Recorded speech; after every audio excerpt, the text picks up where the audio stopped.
Behind these walls, a teenage boy was held alone, in isolation, day after day, night after night. And he's very scared.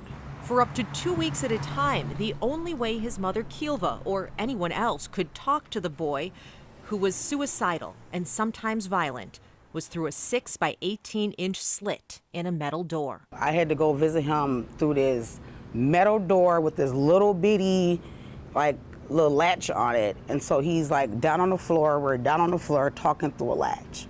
He was on what is called a no-contact isolation. His attorneys, Tracy Reed and Angela Bailey, longtime public defenders, have seen a lot. But what they saw this summer at the Hennepin County Juvenile Detention Center shocked even them. Are those humane conditions? No. I was appalled. An example, they say, of how Minnesota's juvenile justice system is failing victims and failing kids. Life has never been easy for Kilva's son. This is how I lived for 3 years. A car his home for years. We slept on top of each other. Piled in on top of his mom and 5 siblings. This is what kept us warm. In elementary school, signs of mental illness. He was jumping out of my moving vehicle, running into traffic. By 11, a social worker called his symptoms unprecedented.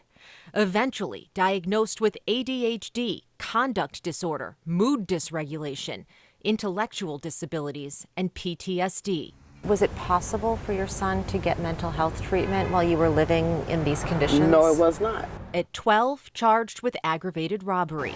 And since then, a cycle. Charged with at least a dozen more crimes, including aggravated robbery, fleeing police, assault, and gun possession. But never convicted. Each time, his severe mental illness led a judge to find him incompetent to stand trial. There were some attempts at treatment, with limited options here in Minnesota. At 13, the boy was sent to a facility down in Missouri.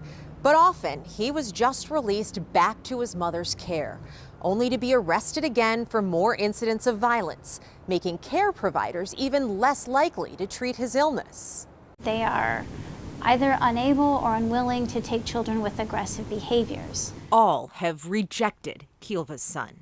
Now 16, he was arrested again this summer and stuck for months in juvenile detention, where records show he was consistently on suicide watch. The day that I met him in the JDC, staff asked me if I could get him to stop saying that he was going to kill himself in the facility. But that just begs the question, why isn't this kid being placed in a psychiatric facility? His lawyers suggested the only secure psychiatric hospital for children in all of Minnesota, located in Willmar. But it's not even an option. Why not? A Care 11 investigation finds while he and other kids languish without treatment, most of the beds at this mental health hospital are empty. Turns out taxpayers pumped $39 million to expand and operate that hospital, 2 hours from the Twin Cities, in a town with a population of 21,000. And now the state says it can't hire enough people to staff it.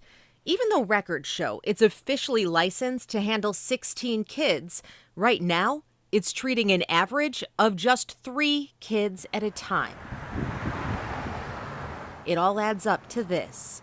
Kids like Kilva's son, who has twice punched guards, sitting in isolation. It's making his mental health illness worse. If you are putting a child with mental illness in isolation, what is that going to do to their general behavior? Well, it's not going to improve it. Brett Peterson, who oversees juvenile detention in Utah and is president of the Council of Juvenile Justice Administrators, says it impacts us all. If you have a young person and they're placed into an institutional setting without the right type of treatment and care, they are not going to come out better because of that. Hennepin County refused an on-camera interview and would not address their use of isolation.